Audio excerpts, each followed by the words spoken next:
Welcome back to the new section. In the previous section, what we've done is we have completely designed our front end, that is login page, register page, and also included our form validation with the help of npm library. So now what we are going to do is now we are going to create a model in the backend. So for that purpose, I'm going to minimize our client, which is a front end. For this video, we are not going to work with front end, so I'm just closing that folder. And this is the server.js, which is our main heart of the node.js backend file. And what I'll do is I'll create another folder here for models. So I'll explain what model is. So model is nothing but it is just a schema for any particular database. Like in a database you will be having many documents, right? So if you are having users document, then user should have these particular fields. Like user should be having a user id, user should be having his name, email address, password, and a set of fields you should be having. So unless or until user is not entered these particular values, the data will not be submitted into database. Like it is some kind of a schema. So similarly, in if you are having any kind of e-commerce website, then that database, the cart, the items will be having the item number, item name, price, manufacture date, all tags, all related. So that is a schema. So whenever you're in when you click on submit or do any kind of activity related to backend, it will first check the schema whether in the schema the variable is there or not. If it is there, then it will successfully go and add to the database. So now what we'll do is we'll create a user model first. So user model dot js. So in node.js I've already installed a mongoose, right? So we can just import that. So const mongoose equal to require mongoose, const user schema. You can name this as anything. I'm naming it according to convention, the user schema. And we can get the schema from mongoose. So mongoose dot schema, so it is already suggesting that if you are using VS Code, and this is a method. In this we are going to have the object. So whatever the variables, like whatever the user should have, those are all we are going to specify here.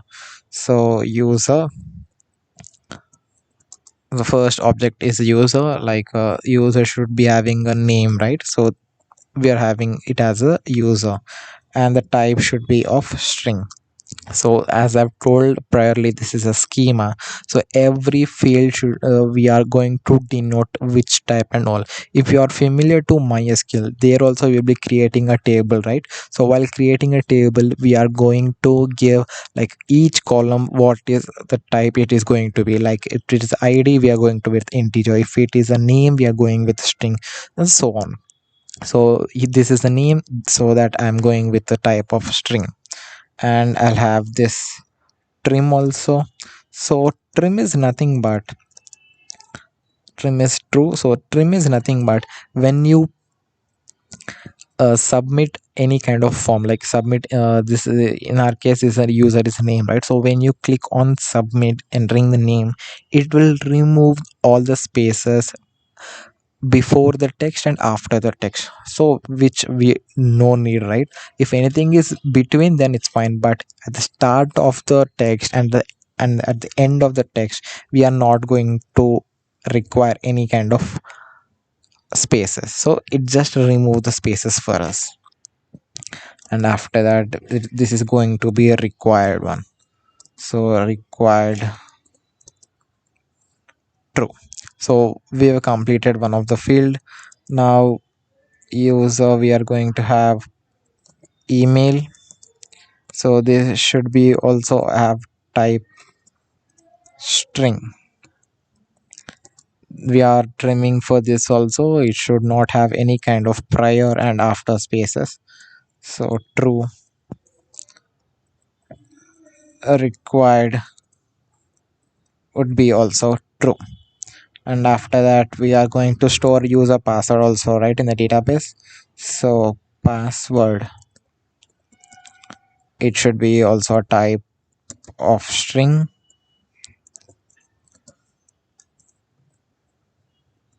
So string, we are going to trim this as well, and then required should be true. And after that we are going to store another field also, like is verified, whether the user is verified or not. So by default the verified field will be false, because unless user verified himself, that should be in false state, right? So by default it will be in false state. Once the user verifies, it will turn from false to true. So this is the verified field I was talking about. So type would be of boolean, because boolean is a type which stores true and false. And after that I'm going to give this default. So by default when the user enters, their verification should be false, so then they need to verify themselves, then only it will change the value to true. And after that I'm going to have timestamps when the user is created. So timestamps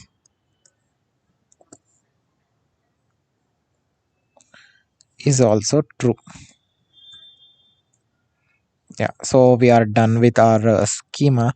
Now what we are doing is we need to create and export this, right? So const user, this should be always in capital, because this is the name of your uh, model name. So user mongoose dot model, which is a method for creating a model. So inside this I'm going to give a document name. So when we are giving any kind of document here, it will create a document with this name in the database. So after that, that is a document, user is a document name. And after that we are going to give the schema of a document. So a schema is nothing but the user schema which we have created just now. And now we need to export this as well. So module dot exports equal to, we are going to export this file as a user. Now if we require here, it will be able to import as a user. Now you may get a doubt, how can we verify whether this document in the database is created with the users? So one other thing we should notice is, whichever you give the name here, it will have a multiple of it in your document, because a document is nothing but it will not have a one data, right? It will be having many kind of fields. So that's why by default whenever you give any kind of singular name here, the MongoDB converts it into multiples of it. So it should have a document called users. So we can confirm it by opening our MongoDB Compass. So as I've told in the previous videos, we are going to use MongoDB Compass instead of using website. This is the MongoDB Compass I was talking about. Now once this is loaded and successfully opened, we can see our database of this authentication app and as well as the document. So connect, it will take few seconds depending upon our internet connection. It will open your database. As you can see, this is our auth app database and this is auth app database. And if I click, there is a users named document. So if I click open this document, there's nothing here because we just created the document, but we have not entered any kind of data, that is there is no user in your database.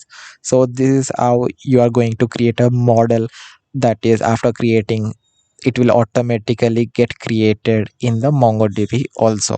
So this is the user model, and the next video we are going to have a route and we are going to get backend started.